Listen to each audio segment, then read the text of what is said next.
Bonjour, vous êtes bien sur Globule Radio. On est en train de présenter l'émission Stop Hangar. Stop Hangar, c'est la version immobile de la radio sur les rails. Aujourd'hui, j'ai avec moi Juliette Craplet, donc sociologue, qui vient nous parler de sa conférence sur la mort en montagne. Bonjour Juliette. Bonjour. Alors donc Juliette, comme je le disais, vous présentez la conférence La mort en montagne, une approche sociologique. Ça se passe mardi 12 décembre à l'amphithéâtre de l'ENSA. Et on peut lire dans la présentation de cette conférence que la mort peut s'approcher de multiples manières psychologiques, démographiques, médicales, statistiques, poétiques, artistiques, philosophiques. Alors qu'est-ce que ça veut dire ? Et vous, comment vous l'abordez justement cette mort en montagne ? Donc, je l'aborde pas comme ça, évidemment. Donc, puisque c'est une approche sociologique, comme on le dit dans le titre. C'est vrai que selon l'approche qu'on va retenir, évidemment, ça va être un éclairage très, très différent. Donc, moi, je me suis intéressée plus justement à cet angle sociologique, dans la mesure où ça permet de se décoller un petit peu d'approches plus intimistes qui envisagent la mort comme un phénomène qui est ressenti par l'individu, ce qui est évidemment le cas. Mais donc là, l'idée, c'est de comprendre un petit peu en quoi la société va influencer la façon dont on va aussi vivre la mort, se la représenter. Et donc, quelles sont les logiques sociales qui peuvent un petit peu déterminer ou en tout cas influencer nettement l'approche de l'individu à l'égard de cet événement. D'accord. Et vous, du coup, comment vous en êtes venu à aborder ce sujet, à vous tourner vers la sociologie et à vous tourner vers un terrain comme celui-ci ? Alors, c'est un peu tardif, puisque j'ai donc fini mon master de recherche là en septembre. Donc, c'est d'ailleurs c'était le sujet de mon mémoire. La mort en montagne, donc c'est de cette enquête dont je vais parler. J'ai commencé à reprendre un petit peu les études donc il y a 3 ans. Alors j'en avais fait d'autres qui m'ont permis effectivement d'intégrer directement en master, parce que j'en avais déjà fait un petit peu. Et puis surtout dans le cadre de cours que je suivais à la petite université, qui est donc l'association que j'avais fondée. J'avais adoré les cours de sociologie et je m'étais dit mais en fait j'aime trop ça, et donc au point que j'ai décidé de me réorienter professionnellement là-dedans, de reprendre des études, et donc j'avais choisi un sujet qui est quand même à mon sens assez pertinent dans une vallée comme ici, et j'en avais fait mon sujet de mémoire. D'accord. Peut-être que c'est important qu'on parle de qu'est-ce que c'est que la mort en montagne, comment on la définit, parce que la mort en montagne, ça part juste du fait de mourir en étant présent sur une montagne, ou est-ce que c'est parce qu'on fait une activité qui est reliée Alors oui, effectivement. Non, mais c'est une question tout à fait pertinente. Donc, souvent, quand on le dit spontanément, dans le langage courant, on sait déjà un peu de quoi on parle, mais de façon assez implicite. C'est sûr que quand on le dit comme ça, c'est juste mourir en montagne. Ça le définit par un peu son lieu d'occurrence, voilà.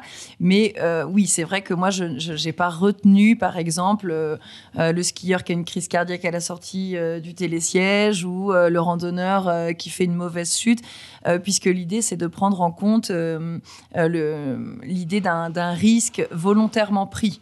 Voilà, donc en fait, je vais retenir les morts qui ont eu lieu dans le domaine montagne, donc qui est donc peu ou pas équipé, qui est le domaine d'intervention des secours. Donc même si c'est pas spécifiquement, pas seulement la haute altitude, c'est vraiment ce domaine plus sauvage et pas équipé ou très peu équipé. Donc les domaines skiables, ça rentre pas en compte, la trop basse montagne non plus, et surtout ça concerne effectivement les activités où il y a cette idée de risque, donc un peu toutes les activités qui se comprennent derrière le terme générique d'alpinisme. D'accord. Okay. Donc on est sur des pratiques qui sont du coup reliées à un sport pratiqué en amateur. Alors, avec les notions de verticalité, je les traite pas toutes. Moi, j'ai vraiment retenu les principales, qui sont notamment celles qui nécessitent, pour ceux qui n'en ont jamais fait ou qui souhaitent en tout cas être encadrés, un guide. Celles qui pratiquent le plus, donc vraiment alpinisme, ski de randonnée, cascade de glace. Canyoning aussi, un peu. Mais en général, s'il y a des cas spécifiques, je les précise. Mais on va dire que c'est les activités essentielles dont il est question dans mon sujet. Ouais. D'accord. Et vous me disiez que du coup que pour vous c'était pertinent de présenter, ce sujet-là pour votre, mémoire, un sujet du coup qui porte sur, la montagne, donc la mort en montagne et hem, pourquoi prendre ce sujet-là? Parce qu'il y a plein d'autres sujets j'imagine dont on peut traiter aussi en montagne et pourquoi s'orienter plus vers ce côté-là de la mort? Oui, parce qu'évidemment, on peut se dire: «Bah, c'est un petit peu sinistre». Oui, c'est exactement. Mais alors déjà, je le pense pas forcément dans le sens où de toute façon la façon dont une société va concevoir la mort, c'est souvent ça dit quelque chose sur la façon dont elle voit la vie, l'ordre du monde, le cosmos, voilà, les valeurs d'une société. Donc en fait, c'est toujours une façon miroir en fait d'interroger une vision de la vie. Donc c'est pas du tout si sinistre que ça déjà. Et puis ensuite, pourquoi je l'ai choisi, c'est vraiment à l'origine comme beaucoup de sujets de recherche, on les choisit parce qu'il y a une première surprise qui déclenche un questionnement et on décide un peu d'y aller là-dedans. Et c'est vrai que moi, je suis pas une chamonière d'origine. Je suis arrivée il y a bientôt 15 ans maintenant quand même. Et c'est vrai que c'est une des choses qui m'a le plus marqué, c'était la fréquence des morts en montagne qui touchaient souvent des jeunes. Alors même si moi j'ai pas forcément eu à vivre de très douloureux de gens très proches, ça reste quand même ou des amis d'amis, des copains, le cousin, la tante, et puis globalement les histoires familiales qui sont toujours marquées aussi par par des événements comme ça tragiques qui l'ont ponctué. Et je me suis dit c'est quand même une spécificité, on trouve pas ça tellement ailleurs. Enfin, genre moi j'ai vu plus de morts en ma première année ici que dans toute ma vie d'avant. Et je me suis dit, c'est quand même dingue. Et donc, là, ma question était, mais comment ils gèrent ça? Comment ils font face à cette fréquence de ces accidents mortels? Et donc, c'est parti un peu de cette base-là, ouais. D'accord et puis comme vous le dites aussi, c'est des morts qui sont plutôt, brutales, qui sont inattendues, qui touchent des jeunes donc. Exactement, ouais. D'ailleurs, il y a Hem, souvent un peu un mythe qui dit que le cimetière de Chamonix est le cimetière le plus jeune de France, ce qu'on peut évidemment pas vérifier, et voilà, mais ça dit quand même quelque chose du sentiment de la population locale à cet égard-là, ouais. et vous, dans votre enquête, est-ce que, vous avez pu, aborder certains, peut-être clichés, je sais pas si je peux dire comme ça, de qu'est-ce que la mort en montagne? Et je dis clichés dans le Oui, sens où, est-ce que les personnes qui perdent la vie en montagne, c'est des personnes qui prennent des risques inconsidérés? Ou est-ce que c'est la faute à pas de chance? Qu'est-ce que Alors ça fait, je dirais qu'il y a un peu deux temps pour répondre. C'est-à-dire que dans un premier temps, l'idée de cliché, elle m'évoque un peu cette idée que c'est une bonne mort, mmh mh. dans le sens où c'est quelque chose qui est un petit peu relayé parfois par la culture populaire, la littérature, les films, et même dans les discours un peu consolateurs, on peut entendre souvent que c'est une mort qui est marquée par la positivité de la passion, cette idée de liberté, etc. Et donc une mort qui apparaît comme un peu héroïsante. Et voilà, donc ça a été aussi effectivement une question que j'ai posée à mes enquêtés, c'était est-ce que cette idée un peu cliché justement de la mort en montagne comme d'un modèle contemporain un peu de bonne mort, est-ce que c'était réellement partagé? Il se trouve que non, mais que c'est vraiment plutôt maintenu dans le discours consolateur. Voilà, que quand on doit faire un discours, quand on doit consoler un peu quelqu'un, ça va être une posture qu'on va prendre. Donc c'est une mort qui est peut-être plus valable qu'une autre, mais en général, c'est quand même vécu comme un échec. Ensuite, c'était sur la deuxième partie. Sur la prise de Ouais, risque. sur la prise de risque. Donc évidemment, il y a comme dans tous les accidents, il y a une multitude d'accidents différents et de caractéristiques, une typologie qui peut être presque infinie, hein. Donc on va effectivement avoir ceux qui vont avoir pris un grand risque et donc ça n'a pas marché entre guillemets et voilà. Et puis il y en a d'autres où c'est pas de chance. C'est toujours un peu pas de chance parce qu'en fait c'est le principe du risque, hein, c'est que il y a une part où l'individu ne contrôle pas ce qui se passe. Sinon on parlerait pas de risque. Ce serait juste une gestion, une question technique et c'est évidemment pas que ça. Après, ce qui va être intéressant, plus que de faire des différences de style d'accident, ça va être le jugement qu'on va porter dessus. Et c'est là où il y a effectivement une grande différence que j'ai pu observer, entre guillemets, chez les petits alpinistes ou les grands alpinistes. Ça va déjà être très, très différent. C'est-à-dire qu'à erreur égale, c'est-à-dire une mauvaise analyse météo, une surestimation de ses capacités, une fatigue ou je sais pas quoi, on va être souvent très très dur avec l'amateur de petit niveau entre guillemets qui aurait fait n'importe quoi, complètement débile. Et alors que le grand alpiniste, ou en tout cas l'alpiniste un peu chevronné, le discours est évidemment beaucoup plus bienveillant, entre guillemets, c'est-à-dire qu'on va plus se référer à quelque chose de plus romantique, on va plus dessiner justement les contours de ce qu'on pourrait appeler une belle mort, donc peut-être pas une bonne mort, mais une belle mort. Et donc là, on voit qu'il y a des discours très différents et des jugements très différents. D'accord. Et en parlant de risques, est-ce que ceux pris par les hommes et les femmes, ils vont être les mêmes en montagne ? Alors, c'était pas la question effectivement du genre et pas un angle que j'ai tellement retenu dans mon étude, bien qu'il y ait énormément de choses à dire et à faire, hein, mais on peut pas tout faire. Mais ce qui est sûr, c'est que il y a forcément, en fait, en général, on le dit, oui, les femmes prennent moins de risques, avec peut-être aussi l'utilisation de ce qu'on appelle un argument naturaliste, hein, c'est-à-dire c'est parce que la femme n'est pas programmée, entre guillemets, pour ça, pour prendre des risques. Souvent, en plus, quand il y a une question de maternité, elle va pas avoir la même disposition à mettre sa vie en jeu. Donc, alors, après, sans rentrer là dans le débat interminable de la part de ce qui est socialement construit, de la part de ce qui est naturel, il y a une opacité du vivant, de la biologie. Donc, on peut pas avoir, à mon avis, enfin, en tout cas, c'est ma position d'avis très tranché. Mais ce qui est sûr, c'est qu'il y a quand même une part qui est effectivement très construite et que la femme n'est jamais encouragée, valorisée dans ses prises de risques. Ce qui explique aussi qu'elle en prenne moins, puisque la société attend d'elle non pas qu'elle aille prendre des risques, mais qu'elle s'occupe bien de sa vie, qu'elle s'occupe bien de ses enfants, qu'une mère responsable, par exemple, ne peut pas aller prendre des risques en montagne. Et voilà, donc, alors, comme on avait prévu cette petite question. J'avais même prévu un petit texte que je vais vous lire à ce sujet-là, puisque moi, c'est pas complètement mon sujet, mais j'ai trouvé que c'était très bien décrit avec beaucoup d'humour par Thomas Venin dans La Dent du Piment, qui est un petit livre sur l'histoire de l'alpinisme chez Guérin. Et donc, je vais vous lire ça. C'est sur un petit événement qui a eu lieu le 13 août 1995, puisqu'il il fait l'histoire de l'alpinisme par des dates qui l'ont marqué. Et donc là, c'est le 13 août 1995. L'Écossaise Alison Hargreaves trouve la mort dans une violente tempête en redescendant du sommet du K2. Elle mourra une deuxième fois dans une violente tempête au sommet des médias britanniques qui n'admettront pas qu'une mère de famille abandonne ses enfants pour aller se tuer en montagne.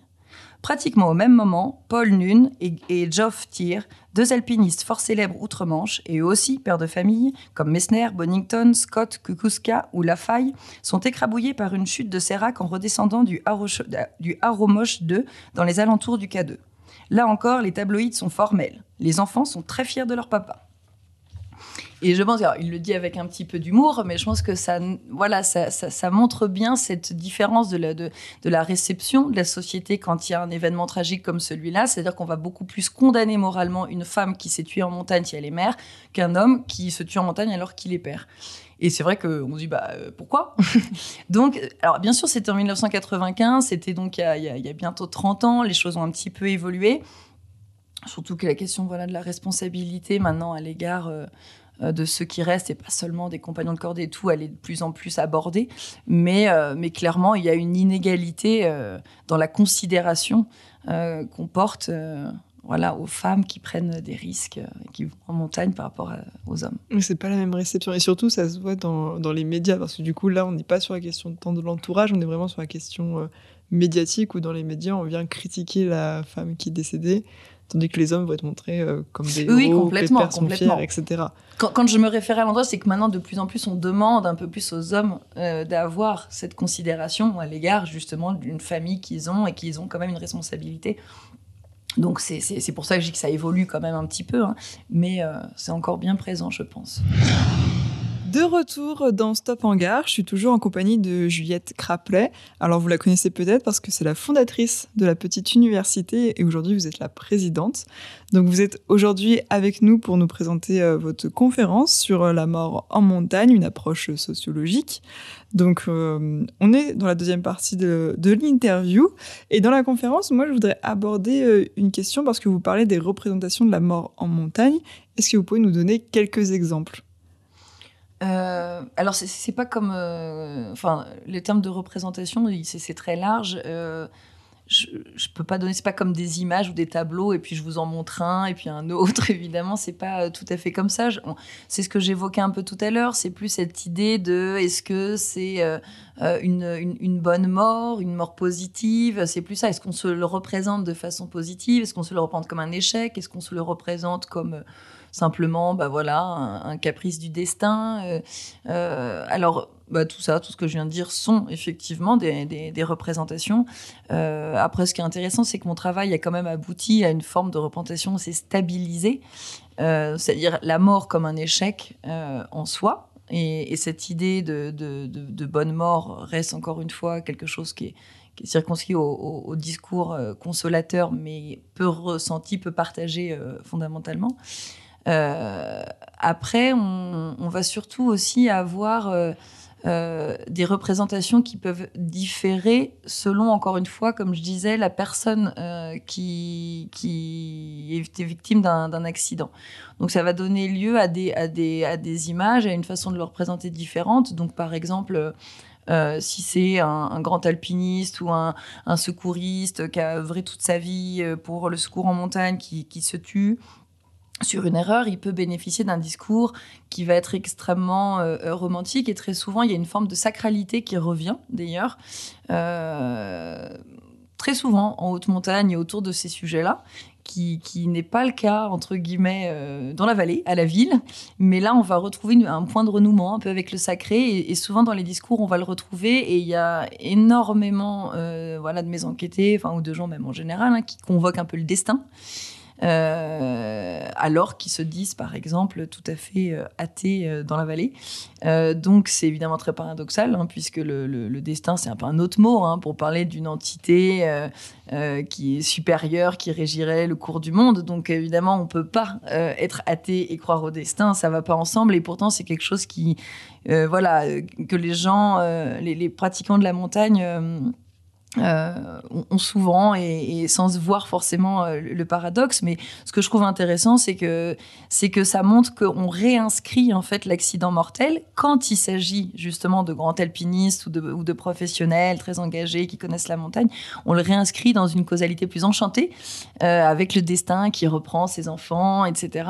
Plutôt le destin qui donne rendez-vous aux gens, et la montagne qui reprend ses enfants, et quelque chose, souvent des tonalités très romantiques. Alors que, évidemment, si c'est un touriste qui fait un petit peu n'importe quoi, on n'a pas du tout ces mêmes références. C'est complètement désacralisé, la causalité est complètement désenchantée, et c'est un enchaînement d'erreurs. Ce qui ne veut pas dire qu'il n'y a pas ça aussi quand on va juger un accident d'un grand alpiniste. Mais évidemment, les discours vont quand même différer largement, et donc ça participe à des représentations très différenciées. D'accord. Vous avez dit un mot, vos enquêtés. J'aimerais que vous me parliez un peu plus de qui sont vos enquêtés, comment vous les avez approchés. Alors, donc, j'ai forcément un petit peu ciblé, parce que même si déjà en sociologie et l'alpinisme est un thème qui peut s'aborder de 1000 manières, la mort, déjà, ça le recentre, la mort en montagne, mais même cette question-là, il faut recentrer. Et donc, effectivement, moi, j'ai réduit mon terrain à la vallée de Chamonix, et dans la vallée de Chamonix, pas seulement aux pratiquants de la montagne dans leur ensemble, mais vraiment aux professionnels donc de la montagne. Alors pas tous les professionnels, ceux qui ont un statut un peu institutionnel, donc guide de haute montagne, secouriste et formateur. C'est vraiment les trois grandes catégories que j'ai retenues pour mon étude, notamment parce que j'aborde beaucoup cette question des normes de pratique, et comment ces professionnels qui sont confrontés au quotidien à ces accidents mortels, au quotidien. En tout cas, ils doivent composer au quotidien avec, sinon un accident effectif, en tout cas avec son risque, avec des pratiques qu'ils doivent l'éviter, etc. Et donc, comment ils imposent de nouvelles normes de pratique. Donc, une grande partie de mon travail consiste à articuler en fait les représentations de l'accident mortel à l'élaboration des normes de pratique en termes d'alpinisme. D'accord. Et du coup, les alpinistes, comment vous les avez abordés? Vous êtes arrivés Bonjour. Alors après, bon, c'est l'avantage aussi d'être ici, d'avoir un réseau. Forcément, je suis quand même implantée, donc et puis il y en a plein partout, des guides et des secouristes. Donc c'était pas très difficile finalement à trouver. Hein. On commence un peu par des figures un petit peu plus connues où on sait que il y a un poste qui est intéressant par rapport justement à ce travail d'imposition des normes de pratique qui évolue quand même beaucoup. Hein, entre la façon dont travaillaient entre guillemets les guides il y a 50 ans et aujourd'hui, c'est évidemment pas du tout la même approche. Donc du coup, je suis allée voir un peu l'organigramme de l'ENSA pour voir quel poste pourrait aussi être intéressant. Donc ensuite, j'ai aussi contacté comme ça. Et puis ensuite, voilà, quelqu'un qui te dit « Ah, demande à un machin, c'est intéressant, lui, il fait ci, il fait ça. » Et puis, voilà, comme ça. Et ensuite, j'ai essayé de quand même d'avoir une représentation un peu homogène. C'est-à-dire qu'il y avait en gros 4 enquêtés par catégorie de guides, secouristes et formateurs. Sachant que les frontières sont poreuses, hein, parce que déjà, ils sont presque tous guides, qu'ils soient secouristes ou formateurs. Donc voilà, évidemment, ça peut se recouper, mais on est forcément un peu réducteur et on simplifie, en fait, pour pouvoir étudier efficacement un sujet. Donc voilà, mais c'est sûr que c'est poreux et que ces catégories se recoupent. Donc c'est une enquête qui a été assez bien accueillie du coup, parce qu'au final c'est un sujet qui pourrait être considéré comme tabou parce qu'on parle quand même de la mort et au final ça a été dans le milieu, on vous a quand même ouvert les portes, on vous a donné les contacts. Et oui, ça a été vraiment très bien accueilli. Au contraire, là, j'ai plutôt eu l'impression que les personnes interrogées étaient contentes d'en parler, mais tout le monde évoquait un peu une sorte de tabou. Alors c'est un tabou qui est d'une nature un peu particulière parce que c'est pas comme si on n'en parle pas du tout, parce que c'est trop présent pour qu'on soit dans un déni, que ça n'existe pas, c'est trop là. Donc ça va être un tabou plus de la souffrance que ça peut représenter.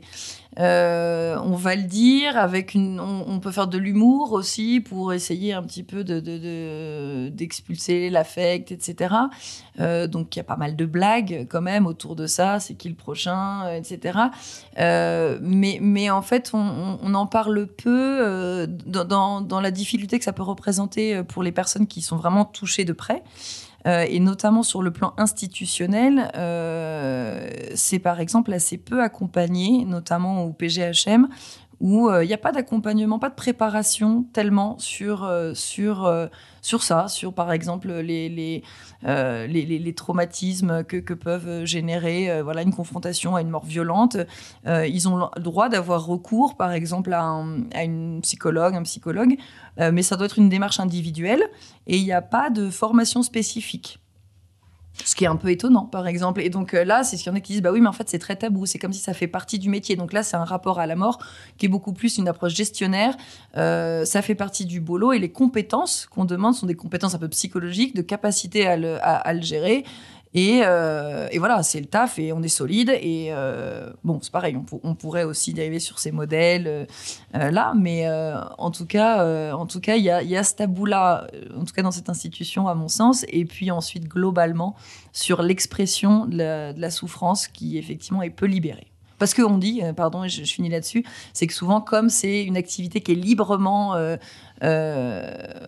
investi, c'est un peu le jeu et on n'a pas le droit de se plaindre. Voilà, ici tout le monde fait de la montagne, on valorise ça, on valorise la performance, on valorise la prise de risque, les trucs de ouf. Donc après, quand il y en a qui meurent, on va pas se plaindre. Donc c'est pour ça, à mon avis, qu'il y a un petit tabou de l'expression de la souffrance. D'accord. Oui, donc un tabou de l'expression de la souffrance dans ces sports de montagne, donc pas forcément de paroles libérées, parce que moi c'était la question que je me posais quand on regarde votre conférence et comment elle est détaillée, parce que donc une approche sociologique, donc c'est comment le vit la société autour de ces morts. Et comme vous le dites, la mort fait partie du métier, ils le disent a priori eux-mêmes. Et même si cette mort fait partie du métier, c'est pas pour autant qu'on va aller parler des côtés négatifs de la mort. Oui, c'est ça. Bon, après, de toute façon, c'est tellement évident que en même temps, voilà, mais oui, on s'y appesantit pas. Voilà, c'est un peu cette idée. Ça veut pas dire qu'on va pas pleurer et se dire ah merde, voilà.